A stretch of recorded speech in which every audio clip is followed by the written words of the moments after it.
Alright guys, so I'm going to try to talk through some of these problems here real quick, and then you guys are going to go over them yourself. So don't worry about copying everything down per se. All this work is on the teacher page as well.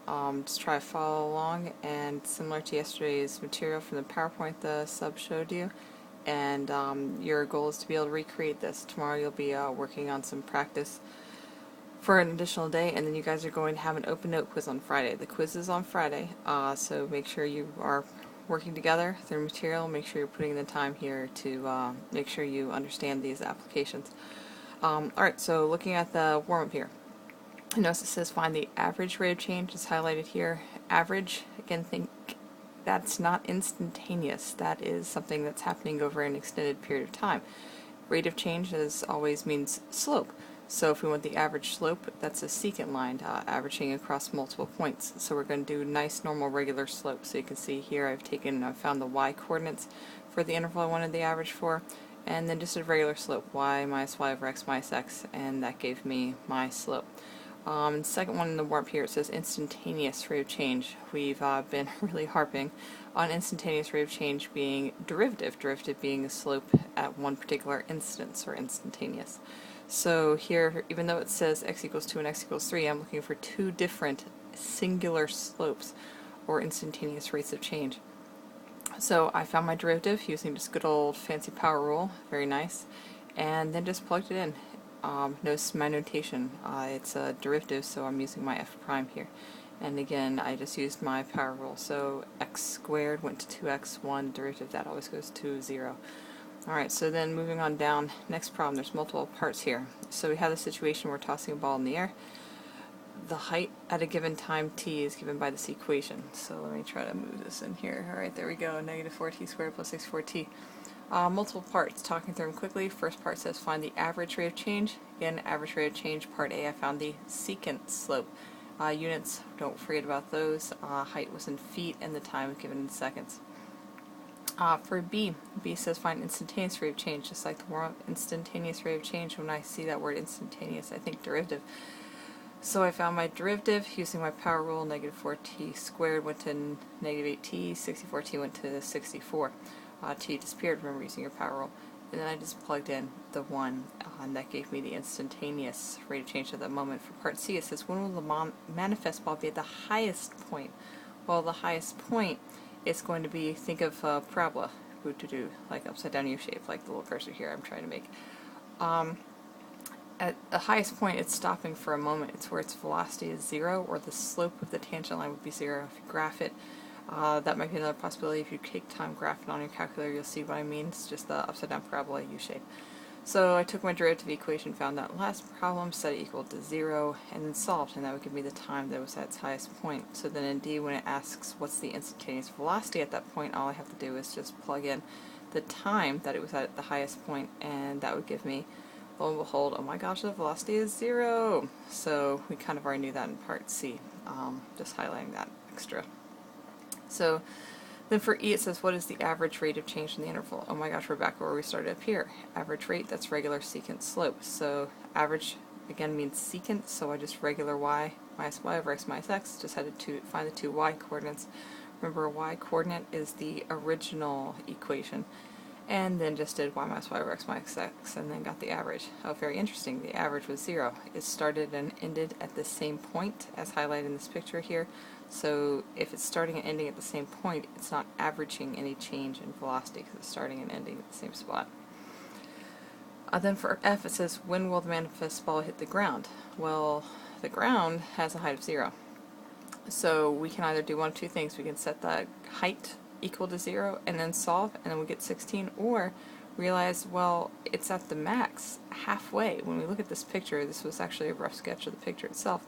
It's hitting the ground, in this case, not in every case, but in this case, exactly twice the distance from the maximum. So I could multiply by 2 in this case, get a shortcut, or another possibility is to take the f of x, which is this guy up here, negative 4t squared plus 64t, and then set it equal to 0 for the height being 0 and solving. It's another option. And the last question here says, what will the velocity be when it hits the ground?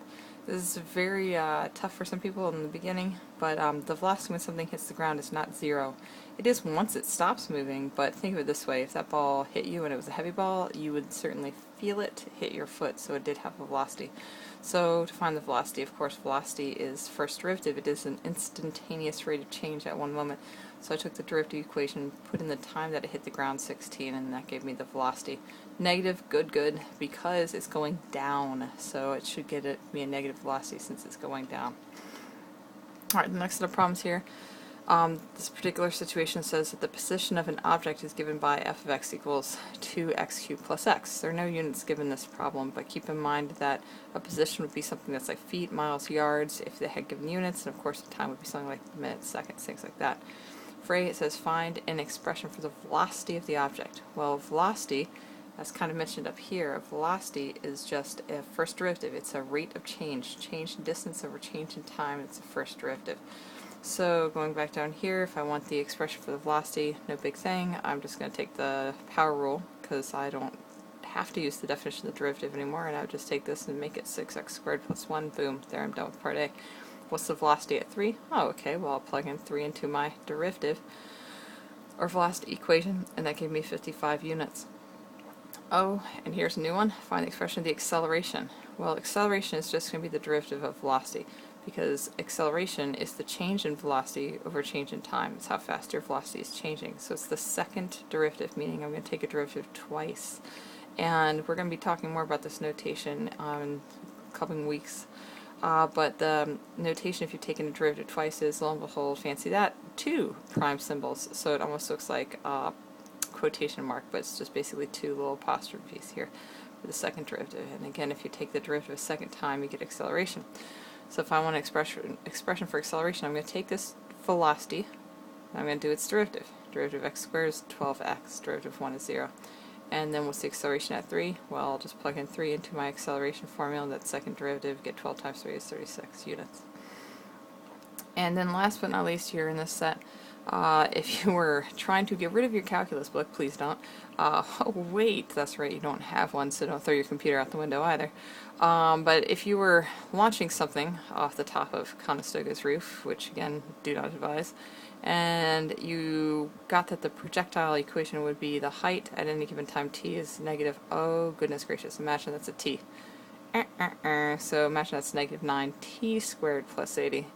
It says A, find the average velocity. Alright, so average velocity is secant slope of height, so I'm just going to find the secant as the average, and then I'm going to find the regular y minus y over x minus x. So here's my y value for 1, here's my y value for 0, then I did 1 minus 0, and that gave me negative 9. Makes sense, it's going down. Find the velocity of the book at 1. So velocity, instantaneous velocity. If it just says velocity and doesn't say average, it wants instantaneous. Instantaneous is the first derivative for velocity, so the derivative here would be negative 18t, or x. It looks like I didn't even notice that here. Oh man. But it'd be negative 18, we'll say t. And if I wanted it at 1, I plug in 1, I get negative 18 times 1 is negative 18 units. Okay, and then for C it says find the average acceleration from 0 to 1. Well, average acceleration, so I'm doing a secant slope again because I see that word average. But I want acceleration, so I'm going to be doing the secant slope of my velocity equation. So I'm going to go over here, and I'm going to find the secant of the velocity. My velocity equation is h prime. So I'm going to find the h prime of 1, that's negative 18, the h prime of 0, that's 0. Then do the equivalent of y minus y over x minus x. And I'm doing the derivative minus derivative over the t minus t here. So it'd be negative 18 minus 0 over 1 minus 0, negative 18 units for the average acceleration. And then last but not least here it says find the acceleration of the book at 1.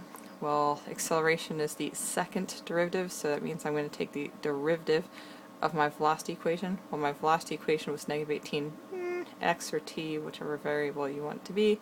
Derivative of negative 18x or negative 18t would just be negative 18. There's nothing to plug in, so if I plug in 1, I plug in 2, I plug in 3, it doesn't matter, the acceleration is always negative 18 units. And that pretty much wraps up these examples here.